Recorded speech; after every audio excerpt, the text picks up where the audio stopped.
આ જે રથયાત્રા છે તેમાં ક્યાંક ને ક્યાંક ભક્તિનો માહોલ જરૂરથી જોવા મળે છે અને લોકોમાં એક પ્રકારની એક શક્તિ હોય છે કે લોકોને થાક પણ નથી લાગતો, કારણ કે લોકો સવારે 4 વાગ્યાથી મંદિરે પહોંચી જતા હોય છે અને તમામ લોકો જે છે તે મંદિરમાં ક્યાંક ને ક્યાંક જે સેવા છે, મંદિરની અંદર જે ભક્તો છે તે લોકોની ભીડ ઉમટતી હોય છે। અત્યારે પણ આપ જોઈ શકો છો કે સાંજના 6 વાગવા આવ્યા છે, તેમ છતાં લોકોમાં ઉત્સાહ છે, ભક્તોમાં ઉત્સાહ છે અને જે જગન્નાથ જે વર્ષમાં એકવાર લોકોને મળવા માટે જે નગરચર્યા નીકળતા હોય છે, આમ લોકો તેમને મળવા માટે મંદિરે જતા હોય, તેમના દર્શન કરવા માટે, પરંતુ આજના દિવસે જે રીતે લોકોને મળવા અને લોકોને આશીર્વાદ આપવા જે નીકળતા હોય ત્યારે એકદમ ભક્તિમય માહોલમાં અત્યારે અખાડા જો આપ જોઈ શકો છો કે અખાડા જે છે તે અત્યારે અખાડા જઈ રહ્યું છે અને અખાડા બાદ જે છે તે ભક્તિ જે મંડળી છે તે મંડળી આવશે અને ત્યારબાદ જે છે રથ આવશે। પરંતુ ક્યાંક ને ક્યાંક લોકો, પોલીસ સુરક્ષાના જે જવાનો છે એ તમામ લોકોની વાત કરીએ તો વહેલી સવારથી અને જે લોકો અહીંયા સ્ટેન્ડ બાય છે અને જે રીતે ભક્તિના ભક્તો ખાસ કરીને જે લોકો પણ ભગવાનની એક ઝલક લેવા માટે કેટલાક કલાકોથી રાહ જોઈ રહ્યા છે, કેટલાક કલાકોથી તે જગતના નાથને જોવા માટે, નિહાળવા માટે બિલકુલ રોડ ઉપર ઊભા છે। હિના જી નંદ ઘોષ સંભળાઈ રહ્યો છે, જય જગન્નાથના નારા સંભળાઈ રહ્યા છે। તસવીરો અમે આપને સતત બતાવી રહ્યા છીએ કે જ્યાં કાલુપુરની આગળથી ભગવાનના રથ પસાર થઈ ગયા છે, પરંતુ જુઓ એક તરફ કે જ્યાં વહેલી સવારથી 3 વાગ્યાની આસપાસ લોકો ત્યાં જે તમામ રથયાત્રાનો રૂટ હોય છે ત્યાં હાજર થઈ જતા હોય છે ભગવાનની એક ઝલક માટે, ભક્તિ માટે, અને હવે સાંજના 6 વાગવા આવશે, પરંતુ જે ભક્તોનો ઉત્સાહ છે તે 1% પણ ઓછો નથી થતો। એ સાથે સાથે જે પોલીસના જવાનો છે કે જે આ રથયાત્રાને શાંતિપૂર્ણ રીતે પસાર કરવામાં સૌથી મહત્વપૂર્ણ ફાળો ભજવે છે, તેઓ પણ તેમની જે કામગીરી છે સરાહનીય છે। પરંતુ અત્યારે ન્યૂઝ 18 ગુજરાતીની સ્ક્રીન ઉપર આ અલગ અલગ તસવીરો એ વાતની સાબિતી આપે છે કે 149મી ભગવાનની જગન્નાથની રથયાત્રા કેટલી ઐતિહાસિક અને ભવ્ય છે। જો આ એ દ્રશ્યો છે કે જ્યાં અલગ અલગ ઝાંખી દ્વારા, અલગ અલગ વેશભૂષા દ્વારા, અખાડા દ્વારા લોકોને આકર્ષિત કરવામાં આવે છે, કેમ કે લોકો દૂર દૂરથી ભગવાન જગન્નાથની રથયાત્રા નિહાળવા માટે આવતા હોય છે। ખાસ કરીને એમ્બ્યુલન્સ પણ સાથે સાથે હોય છે, કોઈને મેડિકલ ઇમરજન્સી હોય તે માટે પણ સહાય પૂરી પાડવામાં આવે છે।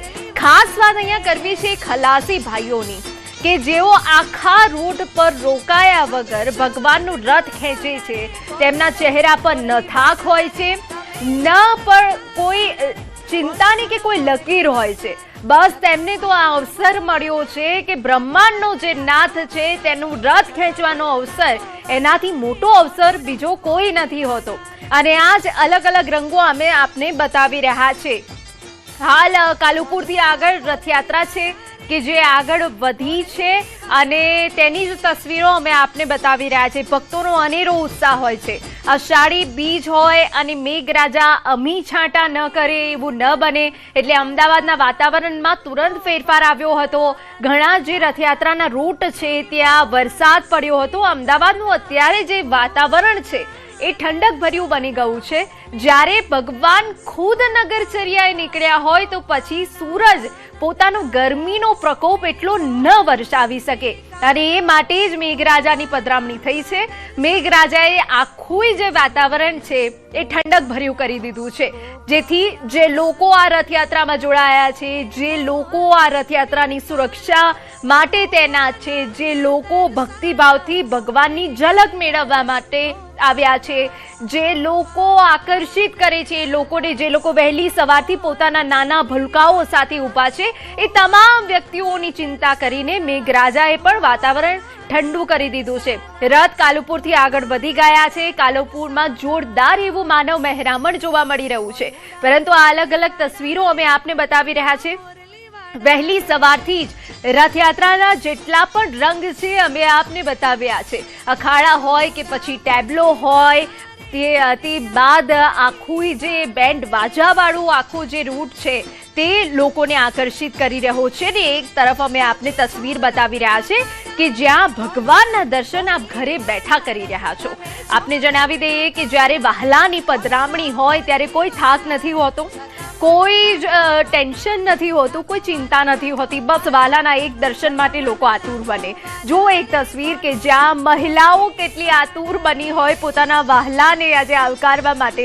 મહિલાઓ માટે તો કૃષ્ણ સખા છે, તેમને લાલા કહે કે કાન્હા કહે, કૃષ્ણ કહે કે પછી જગન્નાથ કહે, પણ તેમના માટે તો તેમના સખા હોય। આજે તેમના સખા જ્યારે આ રૂટ ઉપર નીકળ્યા છે, આ માર્ગ ઉપર નીકળ્યા છે પોતાની જે સખીઓ છે તેમને મળવા માટે, ત્યારે આવો કંઈક નજારો જોવા મળે। વહેલી સવારથી જ આ બહેનો આ રીતે ભગવાનના ગુણગાન ગાતા ભજન મંડળીમાં જોડાઈ છે।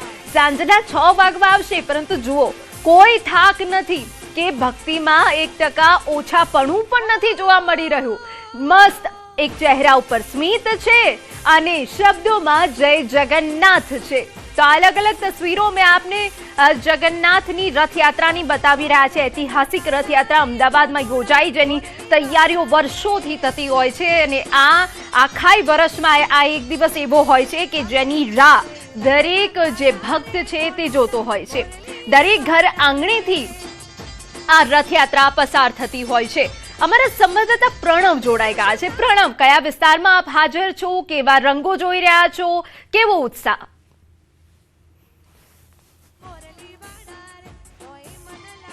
તમામ અમદાવાદીઓમાં એક ભારે ઉત્સાહ છે તે જોવા મળી રહ્યો છે, કારણ કે ભગવાન જગન્નાથ પોતાના ભાઈ અને બહેન સાથે નગર યાત્રા નગર પરિભ્રમણે નીકળ્યા છે અને ભક્તોને સામે ચાલીને જે દર્શન છે તે હાલ અહીં આપી રહ્યા છે।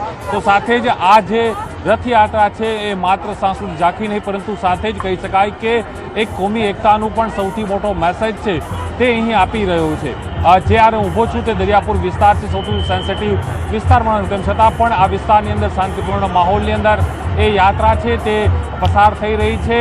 અખાડાઓ પોતાના કરતબ કરી રહ્યા છે, ત્યારબાદ જે કહી શકાય કે ભજન મંડળીઓ હોય છે અને ત્યારબાદ મુખ્યત્વે 3 મુખ્ય જે રથો છે તે રથો ત્યાંથી પસાર થતા હોય છે અને હાલ જે કહેવાય છે કાલુપુર જે કાલુપુર બ્રિજ છે ત્યાંથી તમામ 3 રથોએ ક્રોસ કરી દીધું છે અને હાલ અલગ અલગ કરતબો થઈ રહ્યા છે। આ રથયાત્રાનું અનેરું મહત્વ સાંસ્કૃતિક જાતિ અને સાથે જ એક કોમી એકતાનો સૌથી મોટો મેસેજ આપવાનો પ્રયાસ થઈ રહ્યો છે આ યાત્રા।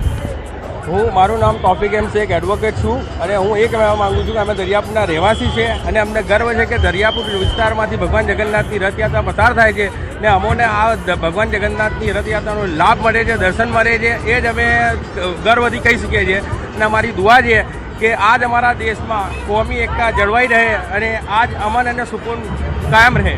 ચોક્કસ આપ સમજો કે મુસ્લિમ બિરાદર છે, એડવોકેટ છે, તેમ છતાં પણ પોતાના જે વિસ્તારમાંથી ભગવાન જગન્નાથ નીકળી રહ્યા છે ત્યારે તેઓ કહી રહ્યા છે એક કોમી એકતાનો મોટો સંદેશો મળે તેને લઈને જ વાત થઈ રહી છે। આપ જોઈ શકો દ્રશ્યોની અંદર કે અલગ અલગ જે અખાડાઓ છે હવે માત્ર છેલ્લા અખાડાઓ ચાલી રહ્યા છે, ત્યારબાદ ભજન મંડળીઓ છે તે ભજન મંડળીઓ હોય છે। આ મુખ્યત્વે આ યાત્રાનું મહત્વ એટલા માટે બની રહે છે કે જ્યારે અષાઢી બીજનો એક એવો માત્ર એક દિવસ હોય છે કે જ્યારે જગતનો નાથ ભગવાન જગન્નાથ પોતાના ભાઈ અને બહેન સાથે નગર યાત્રાએ નીકળતો હોય અને ભક્તોને સામે ચાલીને આશીર્વાદ છે તે આપતો હોય છે। આ પરંપરા એવી હોય છે કે ભક્તોને મંદિર સુધી જવું પડશે, પરંતુ આ એક દિવસ એવો માત્ર હોય છે કે જેમાં ભક્તો પોતાના વિસ્તારમાં ઊભા રહે છે અને ભગવાન ખુદ સામે ચાલીને તેઓને દર્શન આપે અને તેઓની ધન્ય કરતા હોય છે।